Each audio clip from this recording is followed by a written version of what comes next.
Hurry up and wait. I don't know about you, but I know exactly. It's the reality that we live in. It's the reality that we live in. Hurry up and wait. We hurry, only to wait on the other end. Waiting is hard. Isn't waiting hard? Don't you hate to wait? I hate to wait. Just because we got a lot of practice doing it doesn't mean that we're very good at it, is it? I know that when we think of waiting, airports come to mind. Some people I know we have two sons, and they told us that they have waited all night long in an airport for a connecting flight. Waiting. Have you ever waited at the post office, especially at Christmas time? Those long, terrible lines. Waiting. How about at the checkout lane at the grocery store on a Friday afternoon? Waiting. How about the motor vehicles, offices, restaurants, banks, hospital emergency rooms? Ooh, my. Waiting. Doctor's offices. My wife had an appointment the other day, some weeks back now, where she waited almost 3 hours at a doctor's office. Waiting. You know what, friends? We have discovered that a good deal of life is spent waiting. Waiting. Hurry up and wait. We wait to see what will happen. What will happen? I've heard it said, and I think it's rightly so, I've heard it said that waiting reminds us that we are not powerful enough to do anything, to change anything. And that's the reason why we wait. Waiting. As I was thinking about it this week, it seems that every important thing that life comes only after a long period of waiting. Analyze that for a moment in your own life.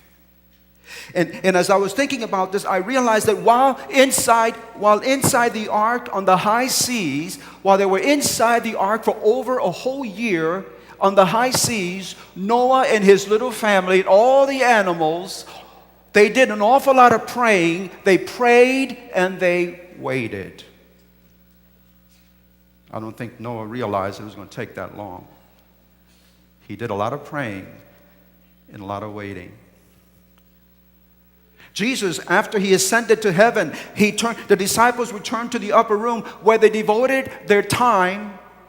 10 days they devoted to prayer and waiting. Waiting.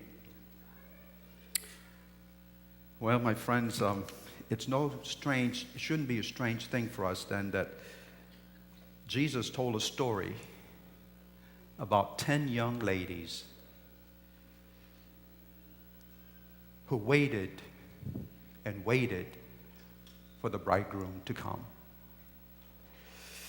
It's found in Matthew. If you've got your Bibles, I'd like to invite you to turn there with me. Matthew chapter 25. It's a very familiar story. So we're going to look at a very familiar story this morning. 10 girls that did an awful lot of waiting. And I'm going to read to you the story this morning, Matthew chapter 25, verses 1 through 13. And I'm going to read it to you this morning from the New Living Translation.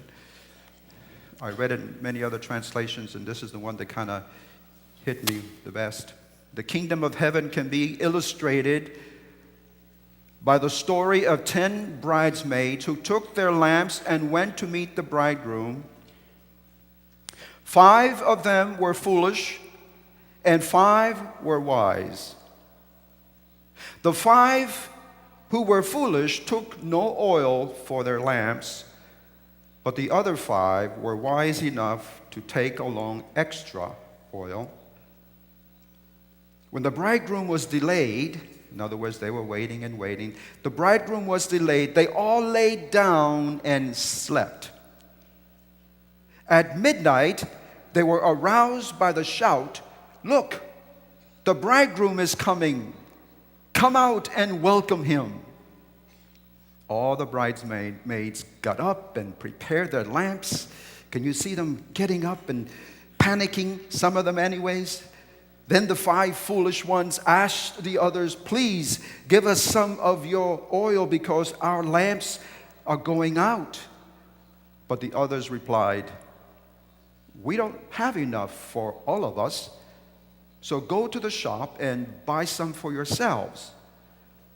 But while they were gone to buy oil, the bridegroom came, and those who were ready went in with him to the marriage feast, and the door was locked. And later, when the other 5 bridesmaids returned, they stood outside, and they were calling, "Sir, open the door for us." But he called back, "I don't know you."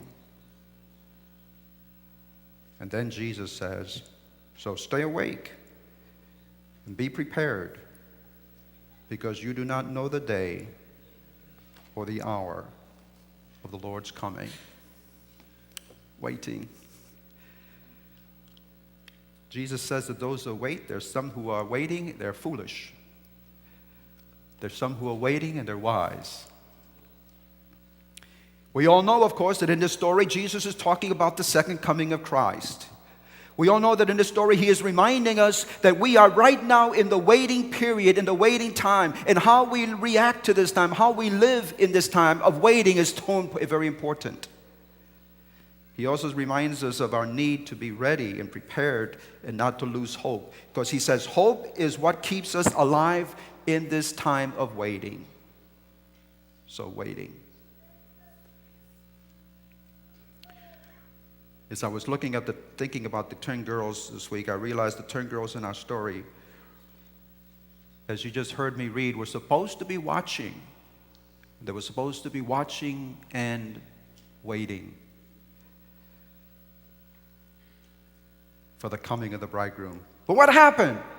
Instead of watching, instead of waiting, they all fell asleep. They all fell asleep. Now, I know as well as you know, my friends, that sleeping when you should be watching, sleeping when you should be watching can be quite dangerous. Have you ever been sitting behind the wheel of your car, your automobile, and you had a hard week or a hard day, and all of a sudden, for a split second, you fall asleep? And for some wonderful reason, you are wakened again in a split second, and you find your car drifting off to the side of the road, and you're heading right for the guardrails, or you're heading for a tree. Wow. It is an icy, cold feeling, isn't it? It's nerve-wracking. So we all know that when we are to be watching, we ought to be watching and not falling asleep. And so in our story today, there are 5 foolish girls, and there are 5 girls that they are falling asleep when they ought to be watching. But that wasn't, as you read the story carefully, you realize that even though they should have been watching and not falling asleep, the problem that they fell asleep was really not their problem. It wasn't really a big issue. The issue that because even the wise fell asleep. So that wasn't the real issue. And so I say, let's take a little closer look at these girls, because they all are looking very nice at the very beginning, as we know. All the girls are very excited. They all are anticipating the arrival of the bridegroom. Have you ever had something that you're anticipating is coming, and you get excited about it, and you're so excited you can hardly wait? And so these girls are excited, but they all dressed alike. They all got their lanterns. They all got their oil. Yes, they got everything that they need. But not all is well. Not all is well. Because 5 were foolish and 5 were wise. And so I say to myself, you see, by merely looking at them, we cannot tell why they are wise and why they're foolish. To anyone looking at these girls at that time, they all look wise. They all look the same. But they were not the same. And so I asked the question, what made the foolish foolish and what made the wise wise? What made the difference? Verse 5, if you notice, verse 5 tells us, I think, the answer to that. Jesus says in verse 5, when the bridegroom was delayed, they all lay down and slept. That's the key. There was a delay.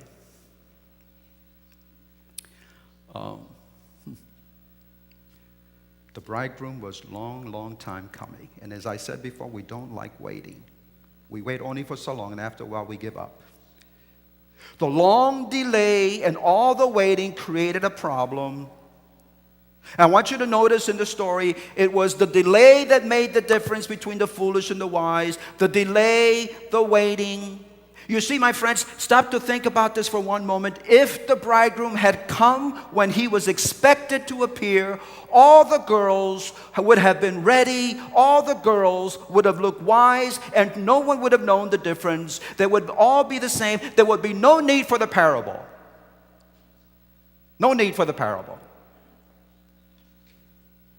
But because the bridegroom delayed, because he delayed and they waited and they fell, because of that, we come to realize that 5 of them were foolish.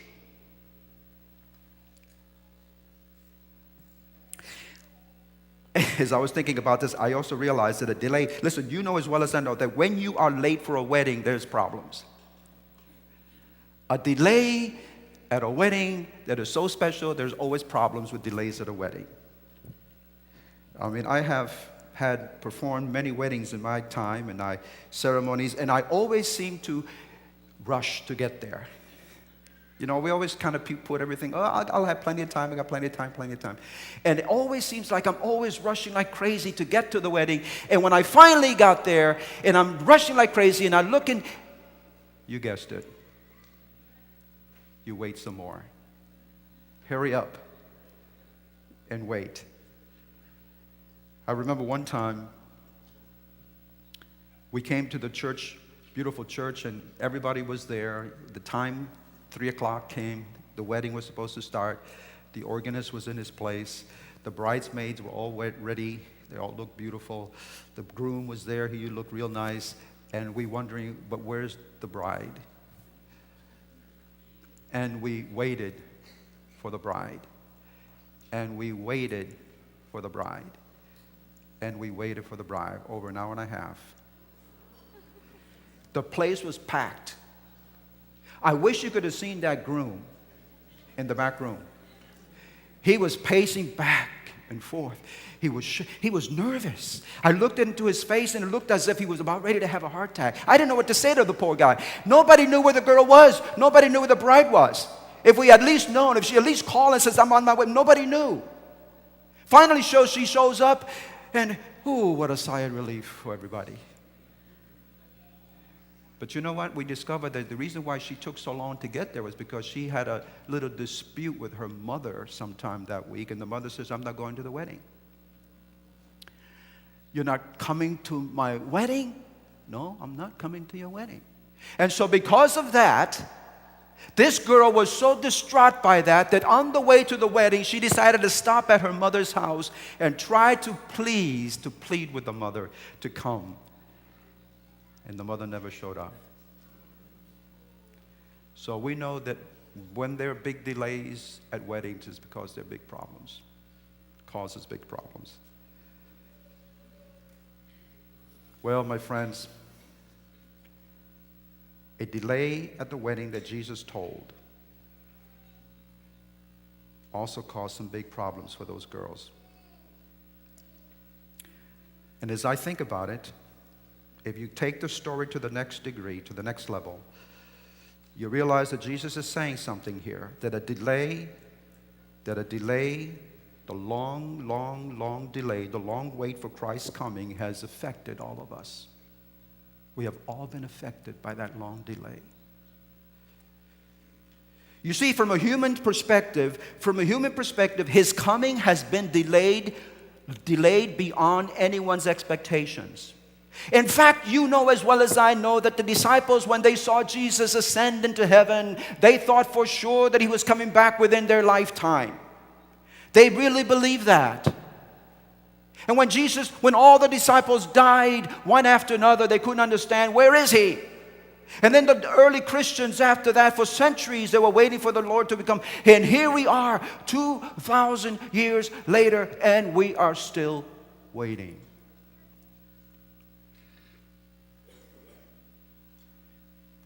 Listen to me, my friends, that whatever else may distinguish the foolish girls from the wise, I know one thing for sure. It has to do with how they handle the delay. It has to do with how they handled all the waiting. And how did they handle it? They fell asleep. All of them. But I want you to notice something carefully here. Notice it. It is possible to be both wise and asleep. Did you notice that? It is possible in this story to be both wise and asleep. It is also possible to be both asleep and ready for the arrival of the bridegroom. And so we ask the question, why did the wise sleep? Because Jesus knew. He tells the story so beautifully, as only a master storyteller could tell it. Jesus knew, my friends, that his people, down through the centuries, his people would grow tired of waiting. And his people would eventually, many of them, the good, the wise, and the foolish, would all fall asleep. And so, living life always in anticipation, Jesus knows that living life always in anticipation can be exhausting and frustrating. And you know that as well as I know that when you tell me that something is going to happen at a certain time and day, and it's something that I really want to see happen, I get so excited and I can hardly wait for it to happen. But when the time drags out and drags out and drags out, I become frustrated and I become tired and I may fall asleep.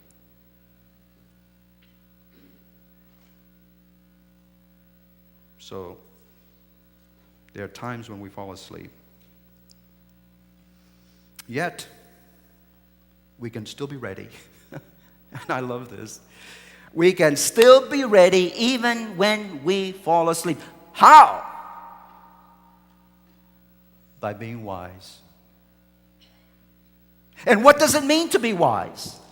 And that's an important question. Because the wise fell asleep. You see, my friends, if the bridesmaids knew that they could not say for certain when the groom would arrive, would it not be foolish to make no preparations at all if they knew that it was going to be a long wait? And there lies, I think, a difference. They both knew. And if you've ever been to the Middle East, and if you read your Sabbath school lesson this past week on Thursday's section, I think it was, where it talked about Middle Eastern weddings. And they said those Middle Eastern weddings can go on for days and days at a time. And the interesting thing is that nobody ever knows when the bridegroom is going to show up. Surprise, surprise. And even today, many of those situations, people still fall asleep. And so, there lies the difference, though. When the cry went out, the bridegroom is coming, we find 5 had made preparations for the moment. And so what did they do? They were awake, they jumped up, and they quickly poured extra oil into their lamps. The thing flickered again, flames in the night, and they were ready for the bridegroom. The other 5 were frantic. Their flames had also died down. And they look at their jar and they have no oil. It's gone. The flames have all died. They have no oil. And so they look to the others and they says, can you please let us borrow some from you? But they had no extra oil. And the other one said, I'm sorry, we can't take that chance because we have just enough for us. It wasn't that they were trying to be nasty or mean or selfish. It was the reality of the whole thing. They could not share their oil. And Jesus has another wonderful point there, because you know as well as I know, if you study this parable, I'm sure you all have, the lamps equal the Bible. The light equals truth.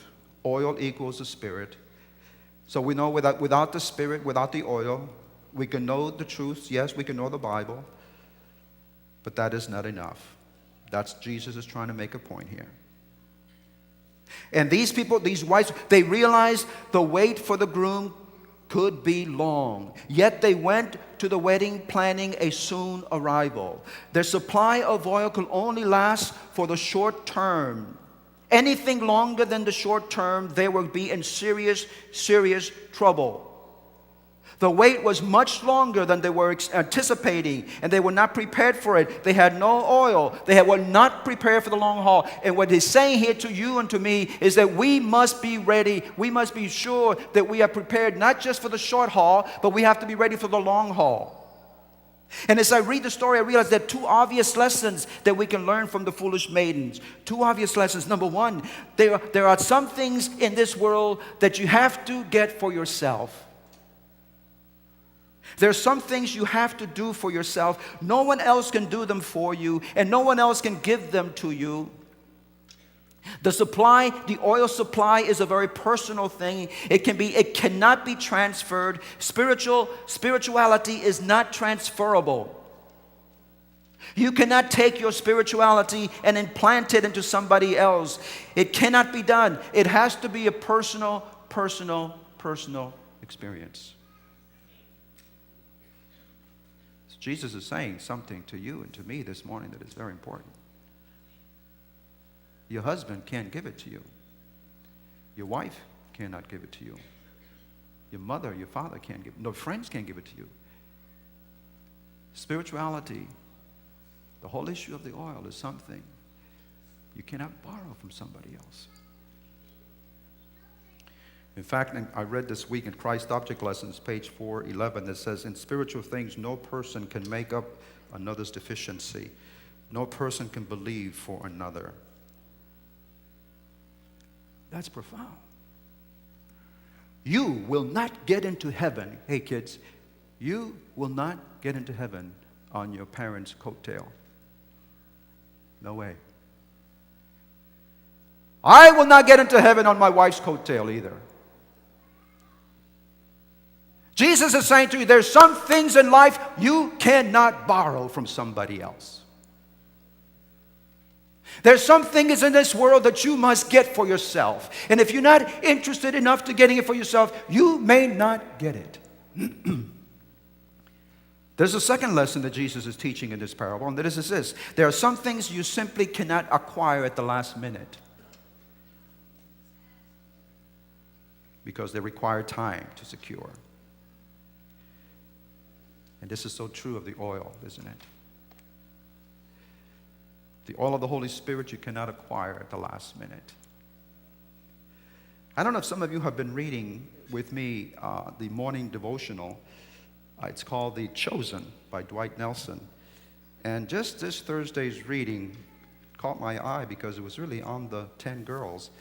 And let me just share with you something here briefly, which I found very helpful and very. He says here, in all 10, as I said before, all 10 of them fell asleep while awaiting the coming of the bridegroom. And so it wasn't the sleeping that determined whether they were wise or foolish.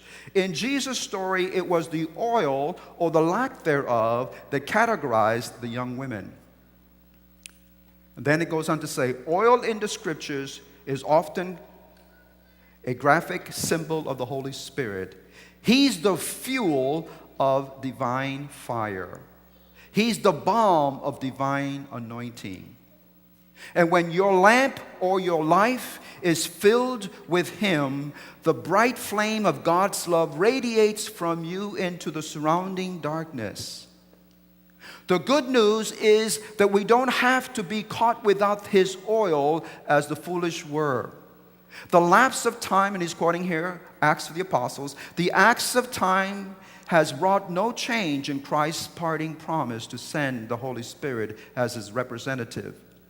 It is not because of any restrictions on the part of God that the riches of His grace do not flow earthward to us. If all were willing, all would be filled with the Spirit. Wow. There it is again, he says. This gift of ours is for the asking. Even when the church, and I took notice of this one, even when the church around you seems sound asleep, don't despair. You don't have to wait until the final outpouring of the latter rain to be filled with the Spirit. Throw wide the doors to your heart and life to your heart and life right now. Give yourself wholly to Jesus. The gift is yours. Yours, you will be filled. And who knows, he asks, who knows? You may be the Spirit-filled one God will use to awake your church when the bridegroom is coming. And you know what? I tell you, my friends, I don't know about you, but I want to have that kind of an experience with the Holy Spirit. I want to know God that well. I want to be able to say, oh God, open the windows of heaven and pour out your blessing upon me, your Holy Spirit. And I realize that this is something that I can't get from anybody else. And this is something you can't get from anybody else. You can't get this just by coming to church on Sabbath. And I don't care how many times you come. That's wonderful, and I'm glad you do. You can't come to church by singing all the songs that we sing, and I praise God for the songs that we sing. My friends, those things are only little supplements along the way. You can't get it by the sermons. They're only supplements. You get it at home when you wrestle with God, when you cry out for the infilling of the Holy Spirit. And I'm asking you to do so because this is what Jesus is asking us. You notice verse 12? Look at verse 12. The girls, they all come back, and the verse says, Jesus says to them, the bridesmaid says, the girls are knocking on the door. Let us in, let us in. I don't know you. I'm sorry, but you can't come in. I don't know about you, but I think there's going to be bad words. There's going to be sad words for some people. You see, this suggests a lack of a personal relationship with the bridegroom. You remember what Jesus said in John chapter 17, verse 3. He says, Jesus said to his disciples, this is life eternal. This is life eternal, that they might know you, the only true God, and Jesus Christ, whom you have sent. This is life. This is the whole crux of the matter. Do you know Christ Jesus? Jesus says that many will come knocking at the door. I don't know you. Who are you? You see, in this story, it's all who you know. You see, what makes the wise wise and keeps their hopes alive through the long, long wait? Because they know the bridegroom. They know the bridegroom. And I asked the question, how does one know that? How does one know the bridegroom? And this is important. Knowing the groom is done by maintaining a regular supply of the oil. And that means maintaining an ongoing infilling, indwelling of the Holy Spirit, regardless of whether or not the groom arrives tomorrow or whether the groom arrives 100 years from now.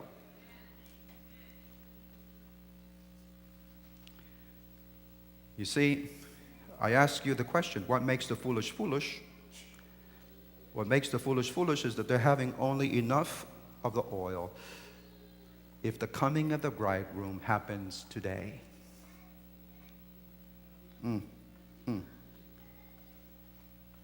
They are foolish because they have only enough oil for the excitement that prevails when they think he will arrive. There is a certain amount of excitement when you first come in to know Jesus Christ as your Savior. There is an excitement that goes on. And people say to you, Jesus is coming soon. Oh, I know he's coming soon. And we get so excited. You know, I still remember way back in college when I met Jesus Christ. It was an exciting experience. Every place I went to, it seems like every sermon was just for me. Every song was just for me. I was so excited. But then when Jesus did not return, I graduated from college and I got married. And where is he? And all of a sudden the excitement, the enthusiasm begins to die down. But listen, my friends, if there is a delay for these foolish girls, if there is a delay, life goes back to normal after all the excitement, and there is no ongoing walk with Christ, and that is foolish. So what does it mean to be wise? What does it really mean to be wise? It means that even though we may at times grow tired and sleepy, we always maintain an experience with Christ. And then the oil of the Spirit will continue to move us forward. And so I say to you this morning, as I say to myself, waiting is hard. And here's the way I want to end this. Waiting is hard now listen, waiting is hard unless you have a large family who is waiting with you. When I stand in line and some good friend is with me or my wife is with me, sometimes the time goes by fast. So waiting is hard, yes, unless you have a large family who is waiting with you, and you do. You have a large family that is waiting with you. You and I belong to a large family who, like you and me, eagerly expects the bridegroom to come.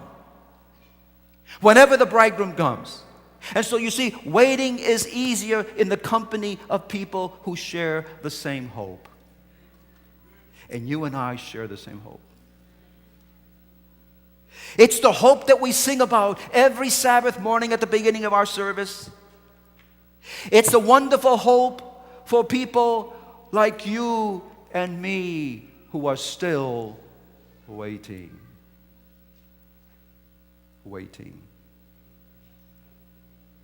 So we pray for one another. We encourage one another. We uphold one another. We give each other a hug every now and then. It says, hang in there. Some of us get discouraged. The others will rally around. Hang in there. The Lord is soon to come. What a blessed hope.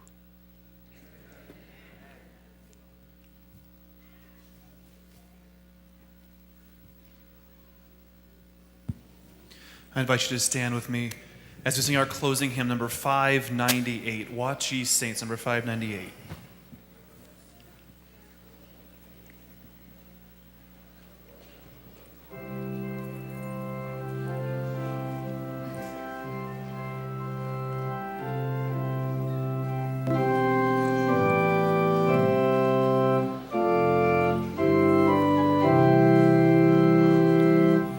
Watch ye saints with eyelids waking, lo, the powers of heaven are shaking. Keep your lamps all trimmed and burning, ready for your Lord's returning.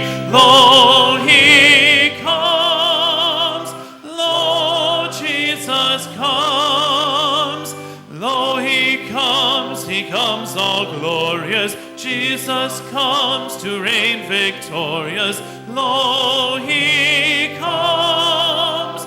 Yes, Jesus comes.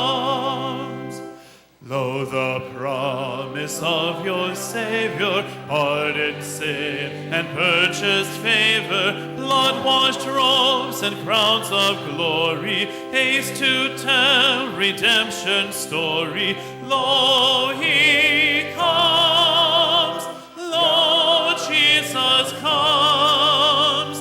Lo, he comes all glorious. Jesus comes to reign victorious. Lo, he comes. Yes, Jesus comes. Kingdoms at their base are grumbling. Hark, his chariot wheels are rumbling. Tell, oh, tell of grace abounding, while the seventh trump is sounding. Lo, he comes. Lo, Jesus comes. Lo, he comes all glorious. Jesus comes to reign victorious. Lo, he comes. Yes, Jesus comes. Nations wane, though proud and stately, Christ his kingdom hasteneth greatly. Earth her latest pangs is summing. Shout, ye saints, your Lord is coming. Lo, he comes. Lo, Jesus comes. Lo, he comes all glorious. Jesus comes to reign victorious. Lo, he comes. Yes, Jesus comes. Sinners come while Christ is pleading. Now for you he's interceding. Haste ere grace and time diminished shall proclaim the mystery finished. Lo, he comes. Lo, Jesus comes. Lo, he comes all glorious. Jesus comes to reign victorious. Lo, he comes. Yes, Jesus comes.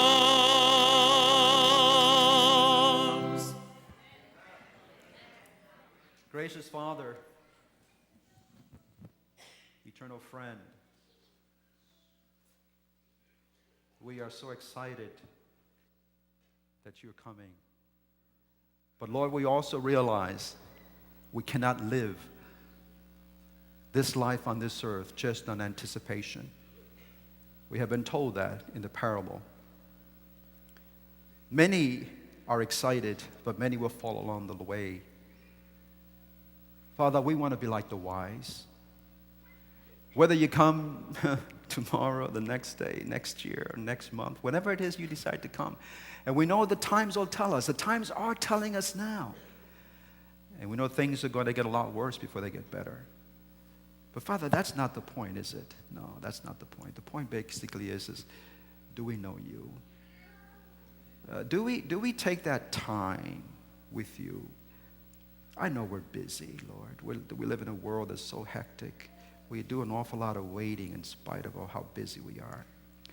But Lord, we want to be, when Jesus does come, we want to be like the wise. We want to have been prepared.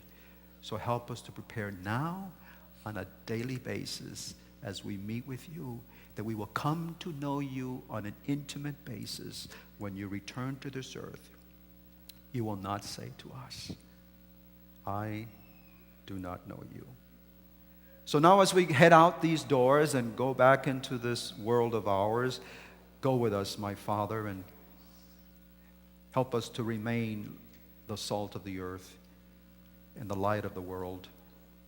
Bring us back this afternoon at 3 o'clock for this marvelous concert that we want to hear and to be a part of. And we thank you so much for hearing us, because we have come to you today in the name of Jesus Christ, our Lord and our Savior. Amen. Amen.